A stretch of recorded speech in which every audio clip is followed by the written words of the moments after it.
Tyson was there, and he was sitting in the back where reporters were, and they asked him if he wanted to move to the front, and he said, "I try to stay as far away from dirt as possible." He was then asked about Mayweather being better than Muhammad Ali. His words, Mayweather's words, he writes, "The guy is going around saying he is better than Ali. I don't want to hear that expletive." When asked about Floyd, he said this: "I was always told by my mother that if you can't say anything nice about someone, don't say nothing."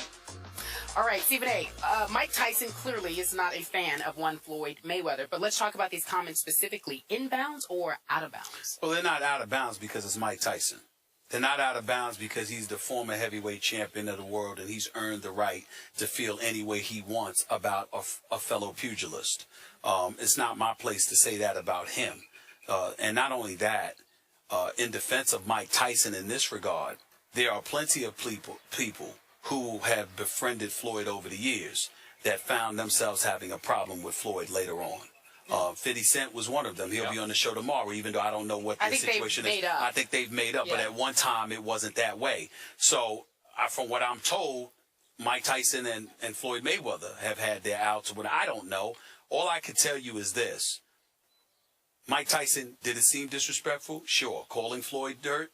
Obviously disrespectful, because Floyd could turn around and easily say something like that about Mike Tyson, okay? But the flip side to it is that you find a lot of boxers that would be absolutely appalled for anybody saying that they were better than Muhammad Ali, because a lot of fighters, even in this day and age, believe they are where they are today because of the sacrifices Muhammad Ali was willing to make. That could be where this is emanating from. I don't know. I haven't spoken to Tyson about it, but I didn't find it as out of bounds as everybody might perceive it to be. I'm with you about the Ali remark. When I believe Floyd said it to you in the All Access. Yes, he did. I said it wasn't just disrespectful to Muhammad Ali. It was blasphemous, because this man is on the highest pedestal to me in the history of sports. He was the greatest in every way, shape, and form to me.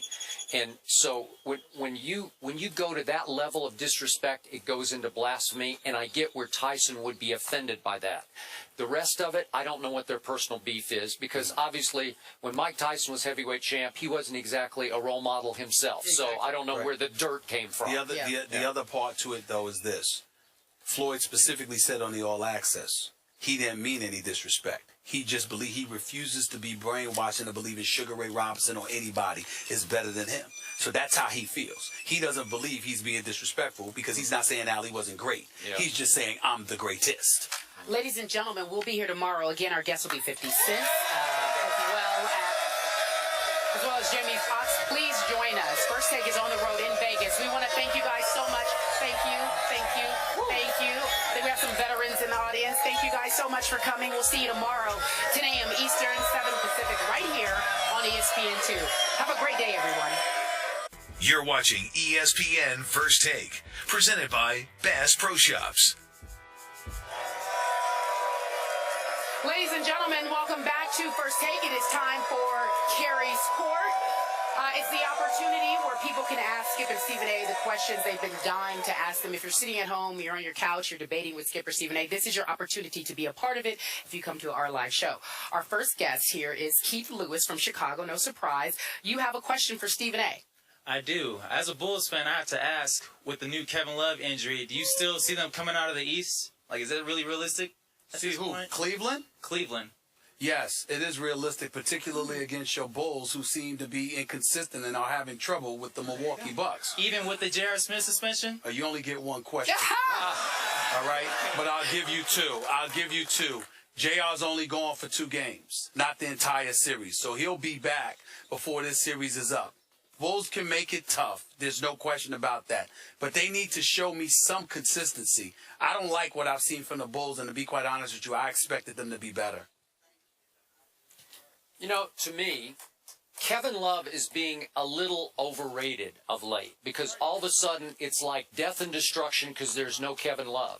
You realize, and we talked about it a lot, since the All-Star break, I think Kevin Love didn't play in 8 fourth quarters, and you were having an issue with why doesn't he play? I can't put him on any pedestal if he doesn't even play in the fourth quarter, and all of a sudden the Caps have no chance without him? Really? Well, it's not that. It's that come playoff time, the game slows down. and big boys play in the low post. And what happens is Kevin Love pulls them away from the basket because of his ability to shoot three-point shots. So if you have him out there, he's a significant threat. They have to come out and guard him. And as a result, it creates space in the low post for the Kyrie Irvings and others to operate. So not having to worry about him, that puts even more pressure on J.R. Smith to step forward and to hit perimeter shots along with LeBron himself. And that's what's going to make it interesting because they're going to have to hit. They have to do something. Okay, when the Cavs play the Bulls, if in fact it is the Bulls, who will be the best two players on the court? LeBron James and Kyrie Irving. Am I right about that? You know what? Yes, most games. But I'd give a couple of those games. I'd put Jimmy Butler at number 2. Well, I don't know. You know why? Because Jimmy Butler plays on both ends. Jimmy Butler may not drop 50 like Kyrie, but he could drop 25 to 30 and help neutralize somebody on the defensive end of the floor. I'll take Kyrie. We're staying with the Chicago thing. We have a lovely lady. You're beautiful. Thank you for joining Carrie's Court. She's from Chicago. Tell everyone your name, and you have a question for Stephen A. Nicole Brady. I wanted to know, how much did Rondo hurt his chances in the free agency? Rondo cost himself minimally $30 million. Wow. Perhaps more. And I hope it's a lesson to a lot of folks out there. He's known as being a bit temperamental. At one time, he was an elite point guard. He also happens to be somebody who is a champion, who showed up in big moments in big games. Understand the disastrous effect his behavior had this year. He came across as quitting on his team. And when you quit on your team, that's nuclear. You can't have that. But then on top of it all, he reminded everybody he can't shoot. Not just from the perimeter, but from the free throw line. So you can't shoot from free throws. You can't shoot from the perimeter. Plus, you came across as being a bad teammate. They lost and wouldn't even give you a share of their playoff money. How are you now in a position to go into free agency and demand X number of dollars? You're lucky if they give you an opportunity to ask. I thought Rondo flat out quit on the Dallas Mavericks in Game 2 of this past series. And because of that, I had absolutely no issue. In fact, I applauded that the Mavericks decided he deserves no playoff share of the money. Good. All right, Stephen A., you said the Lakers shouldn't want him. Maybe we can get him at a discount. But let's move on here. Derek from Virginia, you have a question. And are you a Cowboys? I'm not for sure. You're a Cowboys fan. Okay, I think so. Your question for Skip Bayless. Skip, is Stephen A. going to lose more bets against the Cowboys this season? Cowboy Nation never forgets. Yes, they never forget. I love your T-shirt and your picture. Never. You know what? Oh, okay, if this is a love fest, go sit with him. He will lose no more bets because he learned his lesson the hard way last year. Well, he had to wear a Tony Romo jersey. See, I want everybody in America to know I don't hate the Cowboys because of the Cowboys. I hate the Cowboys because of the fans. Because it's people like him. He is standing next to Kerry Champion with a smile on his face, holding up a poster. That's your definition of a Super Bowl right there, that I lost a bet. That's what you've regressed to.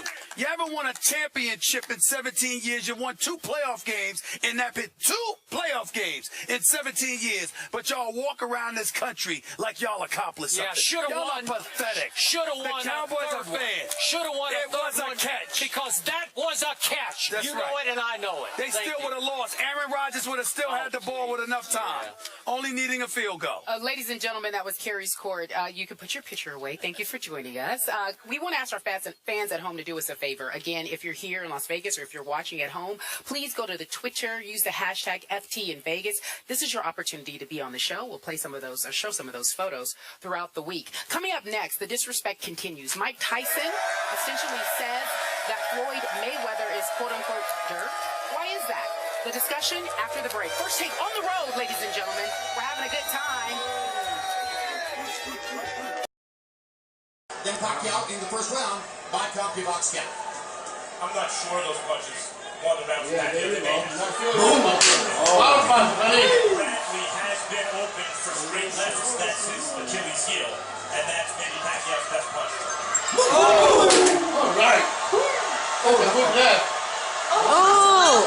You can do that. Pacquiao blocks the upstairs stuff. Bradley goes back.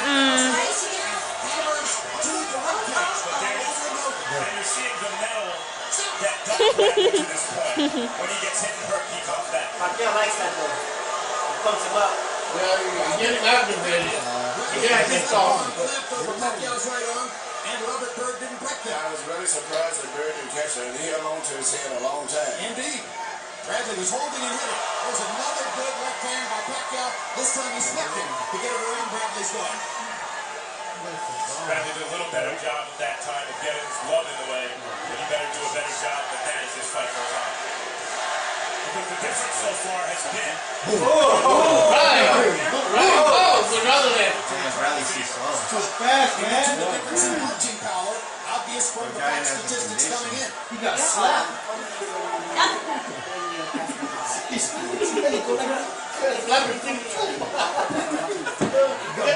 Get him up, man.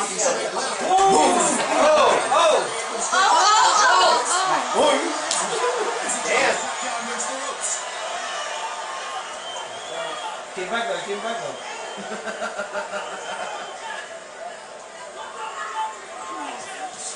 Pay-per-view main events in Nevada normally begin at 8 p.m. local time or shortly thereafter. This fight did not begin until 10 minutes after 9 o'clock. Why the delay? Number one, a decision not to start the fight until professional basketball playoff game had ended. And then the bizarre circumstance of Manny Pacquiao for a lengthy period of time being out of his dressing room, without his gloves on, down the hall, on a treadmill, trying to get his calves to loosen up. Yeah. Give it to him. Whoa, headbutt.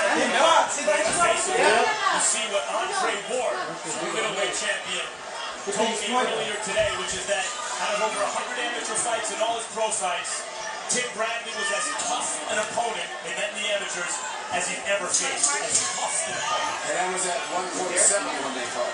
He keeps coming. Yeah, it's like 13. Boom. Nice boxer.